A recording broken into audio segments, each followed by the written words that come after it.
সীমান্তে উত্তেজনা পরিস্থিতির মধ্যেই ভারতের সেনাপ্রধান জানিয়েছেন, বাংলাদেশের নির্বাচিত সরকার ক্ষমতায় আসলে স্বাভাবিক হবে ঢাকা-দিল্লি সম্পর্ক। বার্ষিক সংবাদ সম্মেলনে ভারতের সেনাপ্রধান যখন এই বক্তব্য রাখলেন, ওই দিন সকালেও সাতক্ষীরার ভোমরা সীমান্তে ফাঁকা গুলি ছুড়েছে বিএসএফ। শুধু তাই নয়, সীমান্তে অস্থিরতার মধ্যে বাংলাদেশের উপ হাই কমিশনারকে ডেকে পাঠিয়েছে ভারতের পররাষ্ট্র মন্ত্রণালয়। অন্যদিকে লক্ষ্মীদাড়ি সীমান্তে ধান চাষে বিএসএফ বাধা দেয়ায় এলাকায় জোরদার করা হয়েছে টহল ব্যবস্থা।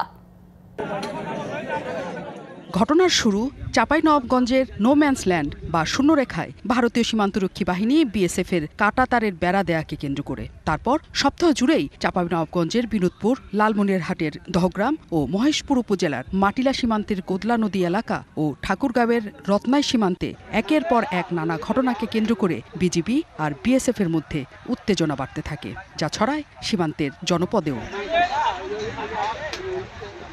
উদ্ভূত পরিস্থিতি সমাধানে বাংলাদেশে নিযুক্ত ভারতের হাই কমিশনার প্রণয় ভার্মাকে ডেকে পাঠায় পররাষ্ট্র মন্ত্রণালয়। তবে এতে সংকট সমাধান হয়নি, বরং নতুন করে অস্থিরতা দেখা দিয়েছে সাতক্ষীরা সীমান্তে।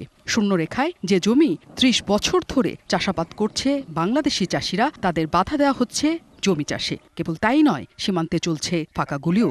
গোজাডাঙ্গা ভোমরার সীমান্তে, যেটাকে আমরা সীমান্ত পিলার ৩ বলি, ৩-এর পাশে একটি জায়গায় উভয় দেশের চাষিরা চাষাবাদ করে থাকেন। এই 10 গজের মতো একটা জায়গা নিয়ে সন্ধির উদ্বেগ হলে আমরা সেখানে গতকালকে কোম্পানি কমান্ডার পর্যায়ে কথা বলে আপাতত চাষাবাদ বন্ধ রেখে পরবর্তীতে যৌথ জরিপের মাধ্যমে এটা সমাধান করার সিদ্ধান্ত গ্রহণ করা হয়। আগামী 15 তারিখে আমরা যৌথ জরিপ করব এবং যৌথ জরিপের মাধ্যমে এটা সিদ্ধান্ত ফয়সালা হবে। সীমান্তে এমন উত্তেজনার মধ্যেই বাংলাদেশের উপ হাই কমিশনার নুরুল ইসলামকে তলব করেছে ভারতের পররাষ্ট্র মন্ত্রণালয়। বাংলাদেশ ভারত সীমান্ত পরিস্থিতি নিয়ে আলোচনা করতে তাকে তলব করা হয়েছে বলে জানিয়েছে ভারতের গণমাধ্যম। সানবিট সব দিবে সামাল।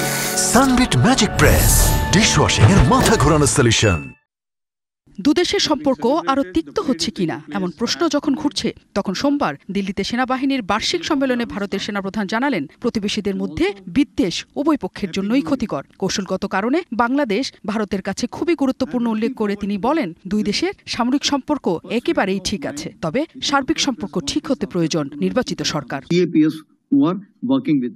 বাংলাদেশের সাথে আমাদের সীমান্ত আছে, আমরা প্রতিবেশী, একসাথেই থাকতে হবে আমাদের। এটা দুই পক্ষকেই বুঝতে হবে। কোন ধরনের বিদ্বেষ আমাদের দুপক্ষের জন্যই ক্ষতিকর।